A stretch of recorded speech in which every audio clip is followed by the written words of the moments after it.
폭우가 그렇게 내리더니 또 언제 그랬냐는 듯 다시 더워졌네요. 저는 비가 올 때면 갑자기 울컥해지곤 해요. 매일 밤마다 퇴근해서 이렇게 사연글을 읽는 게 저의 낙이었는데 이번에는 제가 이렇게 사연을 보내는 날도 오네요. 다들 여자분이신 것 같아서 보낼까 말까 고민을 많이 했는데 갑자기 없던 용기가 생겨 한 글자씩 저의 이야기를 적어 보냅니다. 저는 경기도에 사는 40대 아저씨입니다. 제 이야기를 잠깐 드려보자면 저는 10년을 넘게 만난 여자친구가 있었어요. 그 여자친구와 결혼을 약속하고 그렇게 준비를 하던 중에 여자친구가 어느 날 저에게 이별을 고하더라고요. 처음에는 어리둥절해서 물어봤어요. 진이야, 제발 한 번만 만나서 이야기 좀 하자. 어떤 마음이 너를 변하게 만든 거야? 만나기 싫다던 여자친구 집에 매일매일 하루도 빠짐없이 찾아갔더랬죠. 그때마다 거절하던 여자친구가 이번에는 만날 마음이 들었는지 저를 집으로 들어오라고 하네요. 오빠, 그만 서 있고 들어와서 이야기해. 그렇게 저는 한껏 부푼 마음으로 여자친구네 집에 들어가서 이야기를 나눴어요. 오빠, 나 오빠랑 10년 만나면서 행복한 일도 많았지만 슬픈 일도 많았어. 오빠랑 있으면 너무 편해. 근데 정말 편하기만 해. 그래서 결혼을 해도 내가 행복할 것 같지가 않아서 그래. 그럼 내가 더 노력하면 되지. 네가 원하는 사람으로 맞춰보려고 내가 노력할게. 그렇게 1시간을 매달리니 여자친구가 그러네요. 오빠, 나 사실 다른 남자 생겼어. 그 사람이랑 잘해보고 싶어. 미안해. 라고요. 마음을 접어야겠다 싶더라고요. 저는 집에 돌아오면서 한참을 울었습니다. 그때 참 요즘처럼 많은 비가 내리더라고요. 저는 연애를 하는 동안 따뜻한 마음을 주었다고 생각했지만 정작 그 상대는 그 마음이 독, 부담이 되었다고 하네요. 처음에는 머리를 한 대 얻어맞은 것처럼 얼얼함이 지속되었어요. 내가 잘못한 것일까? 상대방이 잘못한 것일까? 내가 너무 사람에게 쉽게 마음을 준 것이 잘못이었을까? 한동안은 내 머릿속을 흔들던 질문들이 어느샌가 차분해지기 시작하네요. 내가 어떻게 할 수 있는 게 아니구나. 라는 문장이 제 머리를 스쳐 지나갈 때 보란듯이 잘 살아내겠다고 생각했어요. 살면서 누군가에게 마음을 주는 일은 참 어렵지만 한번 마음을 주기 시작하면 나도 모르게 자꾸만 더 주고 싶어지는 게 사람 마음인 것처럼 멈출 수 있고 멈추면 좋겠지만 그렇게 되지 못했을 때 이런 결과는 생각하지 못했었던 제 자신에게 스스로 위로와 채찍을 건네기로 했어요. 누구의 잘못도 아니니 더 성장하리라 다짐을 하고 그날부터 열심히 회사도 다니고 여자친구 만나면서 못 만났던 지인들도 만나고요. 그러다 보니 훌쩍 시간이 흘러 어느새 저는 30대 중반이 되어 있었네요. 이따금씩 전 여자친구의 소식이 간간히 들려왔지만 많이 사랑했던지라 잘 살기를 누구보다 바랬지요. 어느 날 친구놈이 전화가 오네요. 야, 잘 지냈냐? 동호야, 오랜만이다. 나야 뭐 그럭저럭 잘 지냈지. 너는 잘 지내? 나도 뭐 그럭저럭이지. 요새 진이 소식 들은 거 있어? 라고 갑자기 물어보네요. 그래서 없다고 하니 전 여자친구가 결혼한다고 친구놈이 조심히 얘기하더라고요. 그 얘기에 울컥도 했지만 애써 괜찮은 척 말했어요.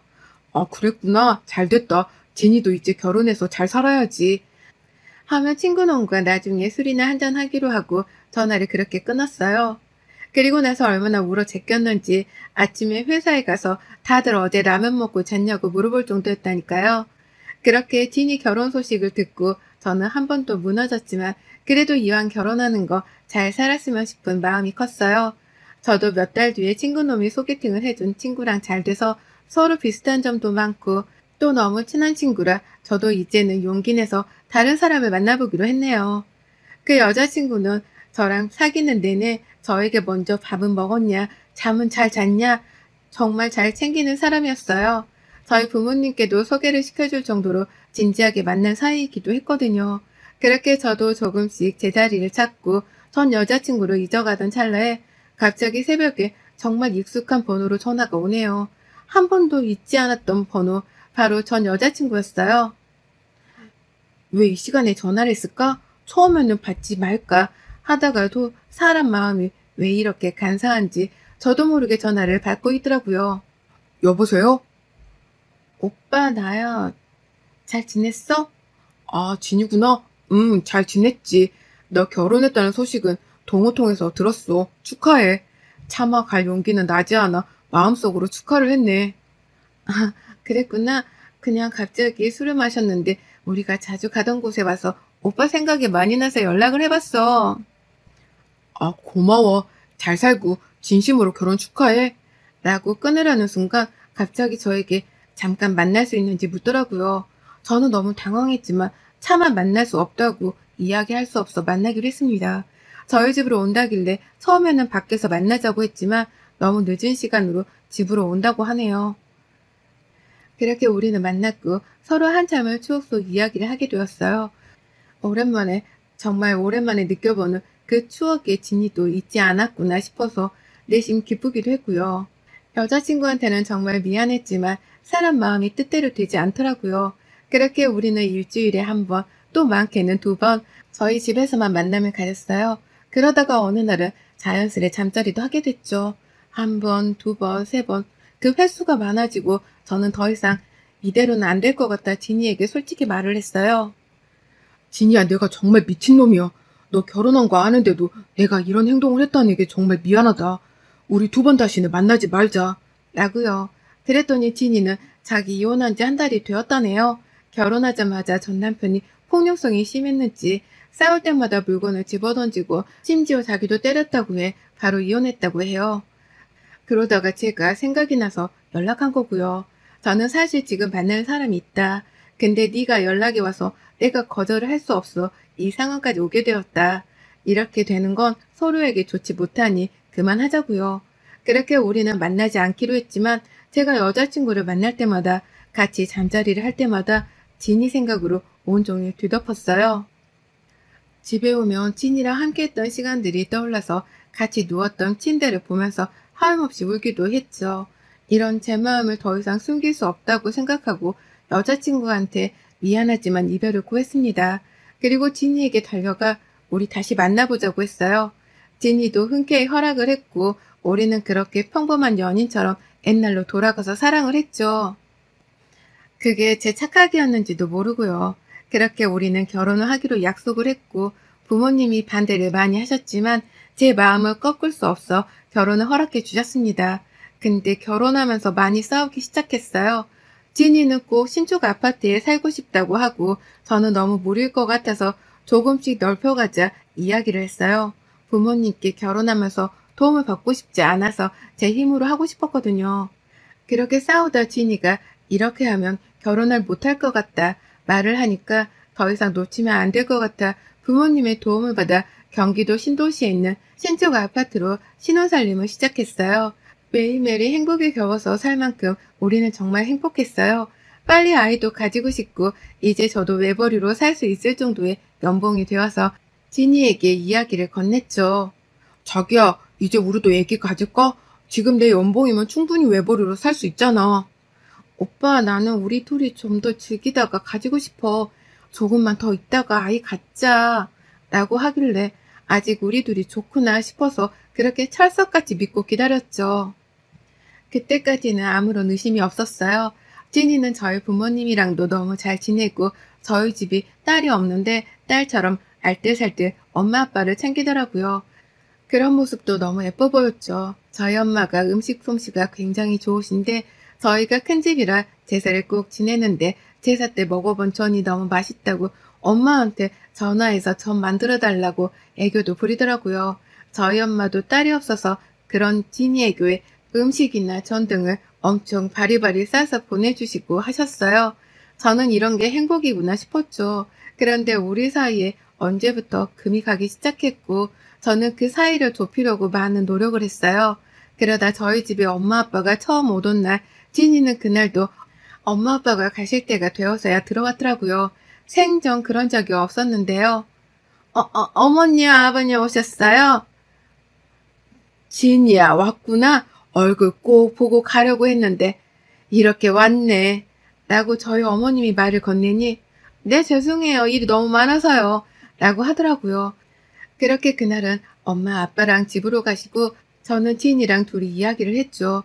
아무 일도 없다고 하는데 도대체 무슨 일이 있어서 이러는지 물어보는데도 딱 잡아서 아무 일도 없다고 하더라고요. 그러다 그 사건이 터졌어요. 회사에 누가 찾아왔다고 해서 나가니 어떤 말끔하게 생긴 남자분이시더라고요. 누구신지 저를 찾으신다고 해서요. 아, 안녕하세요. 박진희 씨 아시죠? 네, 저희 와이프인데 무슨 일이세요? 그 사람이 들려준 이야기는 그야말로 충격적이었어요. 지금 이 남자분은 강남의 유명한 룸사롱에 있는 총괄 매니저라고 소개했어요. 지니의 가명은 나타샤로 강남 신사 이쪽에서는 굉장히 유명한 지명 1순위라고 하네요. 근데 돈을 가불해 놓고 가게도 나오지 않고 잠수를 타길래 물어물어 저를 찾아왔더라고요. 돈을 달라는 이야기였겠죠. 빌린 돈이 얼마냐고 물어보니 값을 받은 돈이 자그만치 1억이라고 하네요. 처음에는 이게 무슨 사기인가 싶어서 믿지 못하겠다고 증거를 대보라고 하니 제 와이프가 다른 남자들이랑 찍은 사진들이 수두룩하더라고요. 키스하는 사진 거의 다 벗지만 않았을 뿐 남자 무릎 위에 있는 사진 등을 보여주네요. 처음에는 믿지 않았지만 이 사진들을 보니 지금까지 했던 행동들이 이해가 가더라고요. 결혼하고 나서도 나간 거 보니 저랑 결혼한 의미가 없었네요. 그렇게 멍하니 있다가 회사에 반차를 내고 무작정 나왔어요. 먼저 사실 확인을 위해서 진이랑 가장 가까이 지내는 친구를 찾아갔죠. 지금까지 이 이야기를 하니 그 친구는 알고 있었다는 듯이 말하더라고요. 오빠, 죄송해요. 알고 있었지만 제가 둘 사이에 끼어드는 건 아닌 것 같아서 말씀을 못 드렸어요. 라고요. 그러면서 이왕 이렇게 아시게 된 거 진이가 오빠랑 결혼한 목적이 사랑이 아닐 거라고 하네요. 알고 봤더니 빚이 많았고 그 빚을 갚기 위해 저랑 결혼했더라고요. 제가 자기를 사랑하니까 이야기하면 해줄 거라고요. 그래서 지금까지 참고 기다렸다고요. 근데 더 무너지는 건 이뿐만이 아니었어요. 지금까지 저희 부모님께 해온 것들이 다 가식이고 거짓이었더라고요. 저희 엄마가 해주는 음식들이나 전들은 당근마켓에 갔다가 돈 받고 팔았더라고요. 저한테는 친정집에 가져다 줬다. 어머님 음식 솜씨가 너무 좋아서 친구들이 너무 먹고 싶어 해서 가져다 줬다 그랬는데 일부러 엄마한테 전을 많이 붙여달라고 해놓고 그거를 돈 받고 당근마켓에 팔았더라고요. 그때가 딱 추석 때 이맘때쯤이었는데 자기가 한 것처럼 해놓고 팔았던 증거들이 있더라고요. 제가 혹시라도 할까봐 친구 아이디로 사용했네요. 이뿐만이 아니라 엄마가 가장 아끼던 반지나 폐물들이 있는데 그것도 갖다가 훔쳐서 금은방에 팔았대요. 이런 거 가져가도 우리 어머님은 멍청해서 모른다고요. 안 그래도 엄마가 자꾸 반지나 뭐가 없어지는 것 같다고 하셨는데 그때마다 와이프가 그랬거든요. 어머님, 어디 잊어버리신 거 아니에요? 잘 찾아보세요. 라고 항상 이야기했었는데 그게 다 와이프 짓이었더라고요. 부모님 안 계실 때 몰래 들어가 미리 와 있는 척하고 집에 있는 뭐 돈 될 만한 물건부터 음식들과 심지어 사놓은 과일까지 싹 다 자기 차에 가져다 놨나 봐요. 그냥 돈 되는 건 다 가져갔다고 보시면 될 것 같아요. 이 말을 듣고 도저히 용서가 안 되는데 지금 이렇게 이야기하면 안 될 것 같아 우선 오늘은 출장 간다고 이야기해놓고 근처 모텔로 가서 생각을 했어요. 그러다 그렇게 좋아하는 돈 실컷 만져보게 해줘야지 싶어서 계획을 짰어요.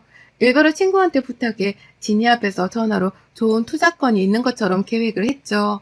그때부터 와이프가 저한테 물어보네요. 오빠 뭐 좋은 소식 있어? 왜 이렇게 요새 통화를 자주 해? 아, 별거 아니야. 그냥 엄마 아빠가 가지고 있는 땅 있잖아. 그거 재개발 될 거라고 해서 옆에 더 살려고 생각 중이라 친구가 거기 좀 투자하고 싶다고 하네. 아, 정말? 그 어머님 아버님 유산으로 받으신 땅? 응, 내 대학 동기가 부동산 하잖아. 근데 거기 재개발 들어갈 거라고 미리 쌀 때 사놓으라고 그러네. 왜, 자기도 생각 있어? 라고 미끼를 던졌죠. 옳다구나 싶었는지 바로 아, 정말? 근데 내가 가진 돈이 어딨어? 자기는 없어? 라고요. 나는 이 집 들어올 때 다 보태서 없지. 그래서 엄마 아빠도 아까워서 지금 투자 좀 받아서 살려고 하나 봐. 요새 금리 너무 높으니까 좀 투자 받는 것도 나쁘지 않잖아. 아마 거기 재개발되면 한 10배는 땅값이 오르지 않을까 싶어. 그랬더니 와이프가 자기도 좀 그럼 자금을 구해봐야겠다면서 그러대요. 그렇게 며칠이 흐르고 아마도 어디서 돈을 또 땡겨왔는지 8천만 원 정도를 투자하고 싶다고 하더라고요. 친구놈이 부동산에서 부탁해서 일부러 잘못된 정보를 흘렸죠. 그렇게 계약을 하고 그때부터 바로 제 계획에 돌입했어요. 집도 내놓고 없는 사이에 다행히도 좋은 분이 나타나서 바로 계약했어요. 그렇게 이사 날짜가 다가오고 와이프가 집을 비운 사이에 저는 모든 짐을 다 부모님네로 옮겼고 와이프 짐도 싹 빼서 현관 앞에 놨어요. 집에 새벽에 왔는지 도어락 비밀번호도 바꿨거든요. 전화가 불티나게 오네요. 그렇게 하루 동안 핸드폰을 꺼놓고 잠수 탔어요. 저희 부모님 전화기도 다 꺼놓고요. 그렇게 이혼 소송을 준비했어요. 와이프가 투자하려고 낸 8천만 원은 제가 가져가야 마땅하거든요. 지금까지도 와이프한테 들어간 돈만 해도 1억이 넘어요. 이 집도 무리해서 산 거라 위자료로 생각하고 받으려고요. 돈 달라고 그렇게 난리를 치는데 정말 한 마리의 사자가 따로 없더라고요. 저한테 사기꾼이라니. 너 같은 새끼랑 산 자기가 호구라느니 사랑해서 자기가 결혼한 줄 알았냐면서 소리를 고래고래 질러서 제가 한마디 했어요. 사랑하지 않았으니까 그런 짓거리도 했겠지. 나가. 라고요. 사랑한 사람한테 또 그 부모님한테 어떤 여자가 그러겠습니까? 시댁에 있는 물건을 다 갖다가 팔아 돈 챙기고 심지어 반찬까지 반찬 가게 하는 것처럼 꾸며서 팔아 넘기는데요. 그렇게 죽고 못 살았던 여자와 저는 개 같은 싸움과 함께 이혼 소송 중에 있습니다. 사이다 결말은 아니었지만 이로써 저는 충분히 복수에 성공했다고 생각해요. 돈을 가장 좋아하던 사람이기 때문에 그런 사람에게는 돈으로 똑같이 복수해야 한다고요. 그렇게 10년 동안의 사랑도 끝이 났습니다. 지금 현재 상황은 이렇네요. 후기입니다. 여러분도 잘 지내셨나요? 저 40대 아저씨랍니다. 저를 혹여나 잊어먹은 건 아니겠죠? 그 뒤로 많은 분들이 뒷이야기를 궁금해하시는 것 같아 쓸까 말까 사실 많이 고민했어요. 처음에는 저도 모르게 한자 한자 적어가던 것들이었는데 다시 또 제 이야기를 쓰려니까 창피하더라고요. 근데 익명의 힘을 빌려 후기를 남겨봅니다. 그 뒤로 저희는 이혼을 했어요. 와이프는 자기 돈 돌려달라고 하루 종일 저를 달달 볶고 저희 집을 달달 볶았지요. 저는 와이프 회사, 친정, 친구들 모두에게 그 술집 매니저한테 받은 사진을 뿌렸어요. 회사에서도 잘리고 친구들도 등을 돌리고 와이프 집에서는 난리가 났겠죠. 그렇게 살다 보니 저도 마음이 좋지만은 않았어요. 받았던 8천만 원에서 딱 1천만 원 빼고 다 돌려줬어요. 저 사람도 살 길은 찾아야 싶겠다 해서요. 1천만 원은 어떻게 보면 적은 돈이겠지만 제가 지금까지 마음고생한 위자료라고 생각하고 돌려주지 않았어요. 그렇게 시간이 흐르고 정말 저에게 복이 찾아온 건지도 모르겠네요.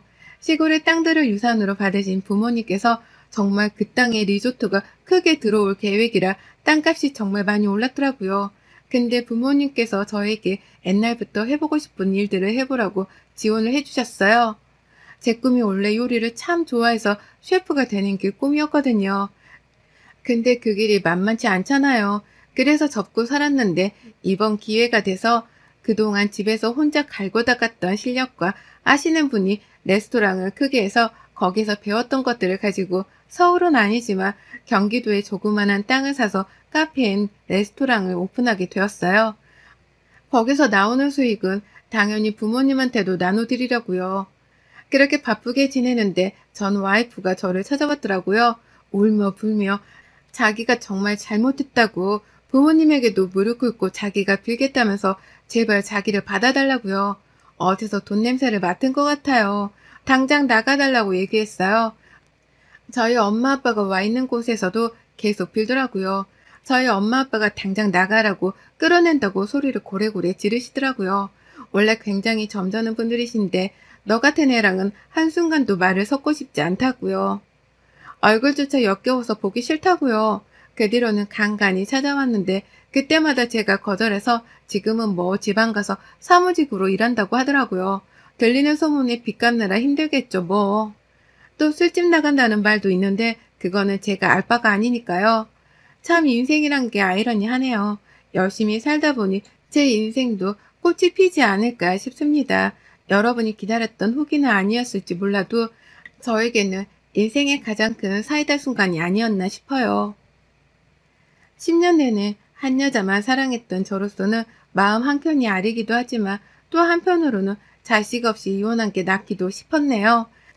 여러분들은 늘 행복한 일들만 가득하시길 바랍니다. 여러분의 생각은 댓글로 남겨주세요. 오늘도 시청해 주셔서 정말 감사합니다.